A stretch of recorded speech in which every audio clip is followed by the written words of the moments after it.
Hey peeps, I'm back with some impromptu AITA, meaning I hadn't planned to film today, but I suddenly have like an hour free, so a lot of things fell through today. Comment Manic Monday down below if you made it this far. That's like 20 seconds in.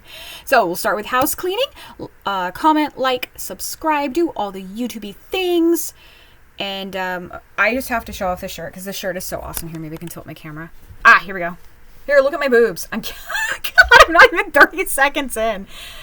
God is testing me, and I refuse to study.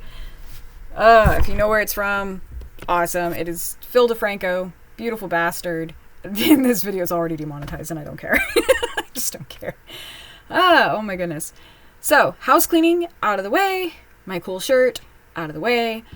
And I read the first line of this. I've read the title and then the first paragraph, but it's a pretty decent sized one. So I was like, okay, let's do a video. I already have opinions. I've always got opinions. I did not do the full introduction. Every intro is different with me, I swear. Hi, I am Ducky, also known as Ducky Craft, also known as Don't Tread on Me. I'm a duck. I like frogs. It's on my shirt. It's Monday. Alright. I post every Tuesday, so if you like my content, even if you like just throwing me up and listening to me yap in the background, I am great background noise. Please don't ask my family, they will confirm. Maybe a little bit too, wholeheartedly, they'll confirm. So, this is, am I the asshole for exposing my boyfriend's lies about my career at his family dinner? And immediately, I'm intrigued. I, 24 female, have been dating my boyfriend, 27 male, for almost 2 years. Everything was great until 3 months ago, when I got a promotion that basically doubled my salary. I'm now making way more than him, and I can tell it's been bothering him. Well, congrats on the promotion. That's a pretty freaking awesome promotion. I'm sorry if the glare in my glasses. I am not sure how to tilt the camera. I think that's why I have it so high. And even in the glare, it's really bad. I'm sorry, guys. I have to have the glasses. I can't just take them off. Back to this post. My glasses aside, put me on the background, trust me. You'll thank me later.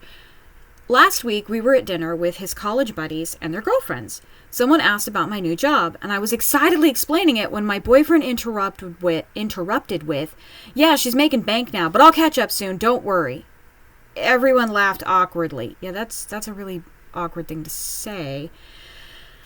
Later that night, I confronted him about constantly bringing up how he'll catch up whenever my salary comes up. He admitted he feels emasculated, that I make more than him, and asked if I could tone down talking about my job around his friends. I was stunned. I told him his insecurity wasn't my problem to manage, and that I wasn't going to pretend to be less successful to protect his ego. He said I was being inconsiderate of his feelings and that most women would understand. Hi, I'm most women. I don't understand. Sorry, dude. You're on your own here. Yesterday, we were invited to his parents' house for dinner. His mom asked about my promotion. And before I could even answer, my boyfriend jumped in saying, it's just temporary until she can find something less demanding so we can start thinking about our future. Whoa! Hello, projection! Not okay. I literally spit out my drink and said, that's news to me, right there at the table. I then told his parents I had no plans to leave my dream job and that their son seemed to have an issue with my success. Good girl. The dinner got super awkward. Now he's blowing up my phone saying I humiliated him and that I should have waited to have that conversation in private. His mom texted me saying I was harsh and that men need to feel like providers. Well, now we know where he gets his beliefs and opinions of most women from. Am I the asshole for refusing to downplay my success to make my boyfriend feel better about himself? Before I read the comments, actually the first comment is exactly what I was going to say anyways. Congratulations on the promotion. That is phenomenal and awesome. Yeah, I love the next comment. Congratulations on your promotion, girl. And the next reply is, and on being single. Because yes, you know what? Can you make it on your own? You should. Just a thought. I did it for years. I'm actually still doing it. Who am I kidding? I don't know how I survive some days. Then the next comment is, NTA, you were defending yourself. Also, I don't get why he feels emasculated that his girlfriend earns more than him. But that's something he needs to work on. I agree. I love saying this in the past. Therapy. So I you know what? I'm going to start saying that again. Therapy. This dude needs therapy. The next comment, I don't know if I fully agree with it. I kind of agree, but I don't know if I fully agree. Bear with me there. It's like an 80% agree. The next comment is, being emasculated isn't a real thing. If a man decides his self-worth based on being better than women, that's his problem. Not my job to cater to it. Say the 80% I agree because it's not my job to cater to it. That's a you problem, boo. But I've met women who go out of their way to emasculate men, and that's where I'm like, yeah, sometimes it's just downright mean, and it's not necessary. But this wasn't one of those cases. So, yeah, I'm going to be inclined to agree with that. Oh, I love this response. My wife earns twice what I earn. I don't feel emasculated in the slightest. See, this thing, I need to find a job where I can make a lot of money and my husband can be a stay-at-home husband. Like, I am totally okay with that plan. I'm just saying. I'm also okay with the plan of us both having to work. Just saying. Then my husband and I have had different jobs since being together, and we've always joked about who's the sugar mommy or daddy based on who earns more at the time. Oh, that's cute. I like that. I remember my sister asking me once if it didn't bother me that I was paying for groceries all the time because she felt my partner wasn't pulling their weight. And I was like, it doesn't bother me, first of all. And if I do struggle at the end of the month because I have been spending more on groceries, I just tell my partner and we share the expenditures. So what's the problem? I mean, agreed. Like, and that's why I'm like, I'd be totally fine being the primary sole provider in the house. I am just totally fine with that. I'm making the slashing mark. Like, I'm saying, no, I'm not really fine with it. I am totally fine with it. Yes, totally fine with that.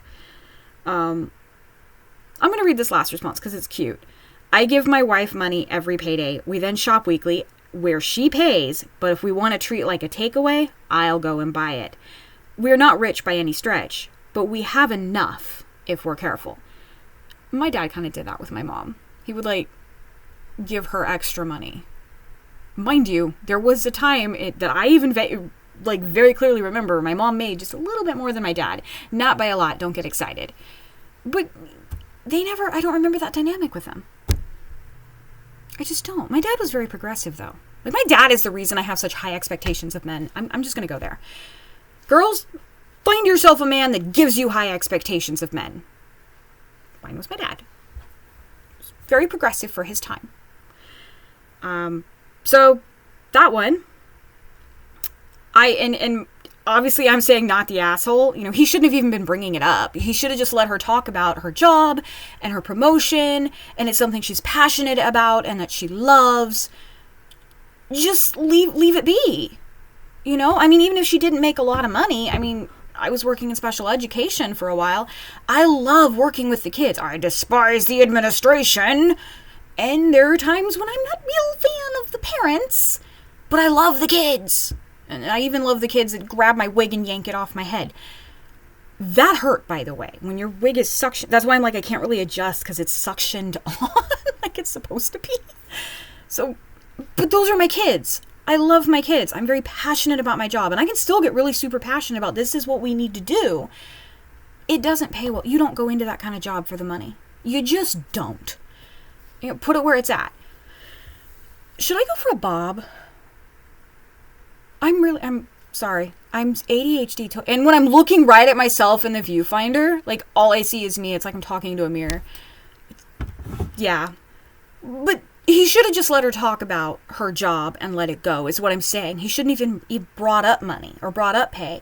It shouldn't even be discussed. It's, well, what do you do for work? Oh, that's cool. Well, what do you like about it? And let the person talk. Let the person be passionate. Let them love what they do. And just don't even bring money up. Don't ask how they pay their bills. It doesn't matter. As long as they're paying their bills, it doesn't matter how much they make. Seriously. So that's my take on it. Is no, she's not the asshole, and you know, we can kind of tell where his ideas about women come from, aka mommy. Just saying. Girls, get you a man that gives you high expectations of other men. That's my advice for everybody. Am I the asshole for driving my younger sister to my dad's house after my mom had said no? All right, this is another kind of beefy one, so this will be a good 15, 20-minute video, and then I'll stop, because I don't like ads, so I assume nobody likes ads. There's going to be at least one on this video. Sorry. That's the title. I have not read this. I, 19 female, have divorced parents. My sister, 16 female, who I will call Maya, and I have gone back and forth for our whole lives from house to house. Oh, that's hard on a kid. When I turned 18, my dad got me a car. Okay. He hoped it would make it easier for my sister and I to go to his house since I would drive. My mom was sometimes difficult, making my dad drive all the way to our house to pick us up at times, rather than somewhere in the middle or like the designated pickup spot. I know what she meant. He lives around 1.5 hours from our mom's house. When I got the car, my mom was upset.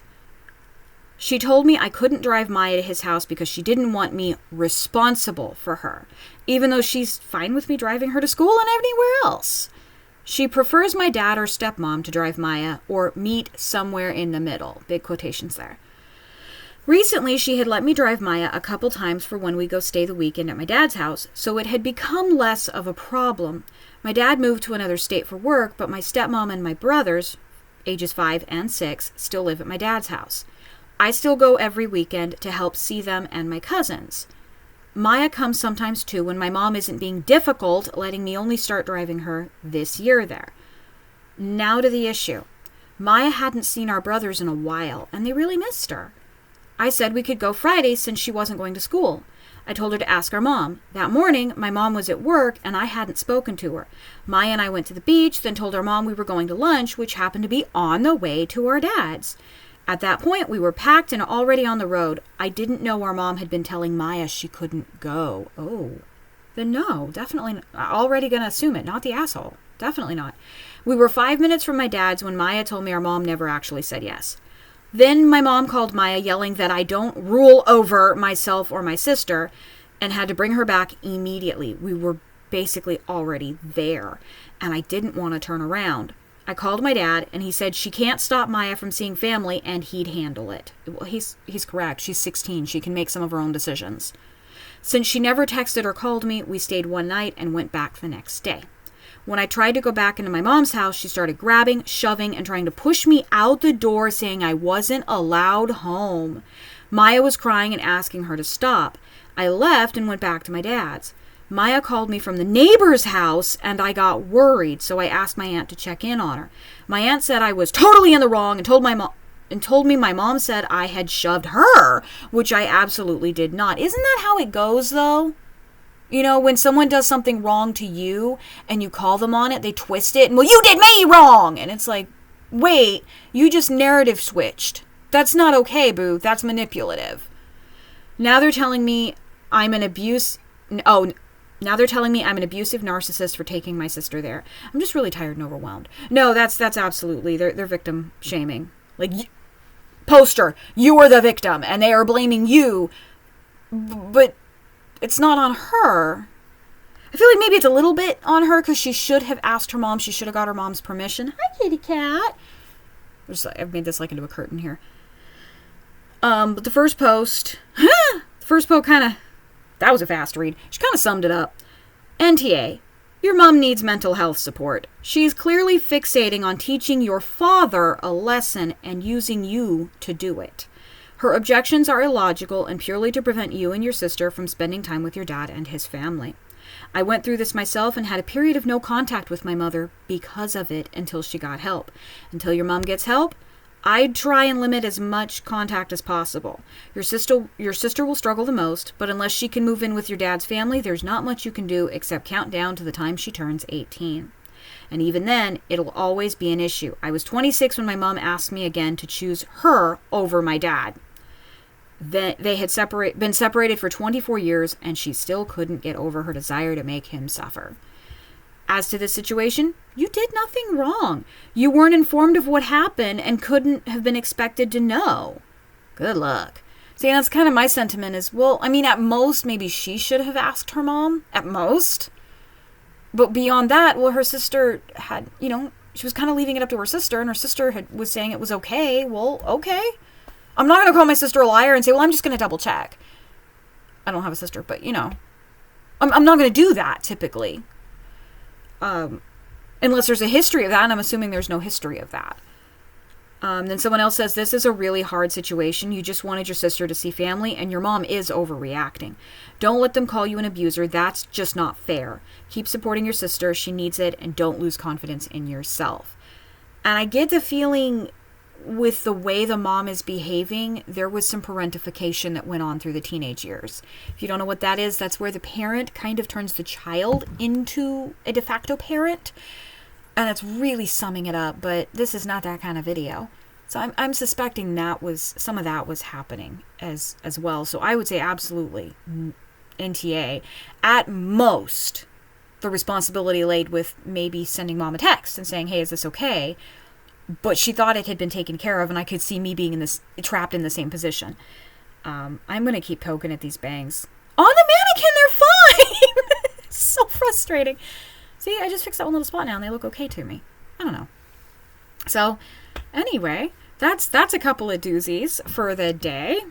So, thanks for hanging out with me if you are still here. See, if you're here at this beyond the 16-minute mark, I don't know, comment frogs and boots. Something. Just get something in the algorithm. And, I hope you guys are having a great weekend or week or whatever day you're watching this. I hope you're having a good day. And I will be back very shortly, probably this exact same background, with another AITA post. And that's it. Later, peeps.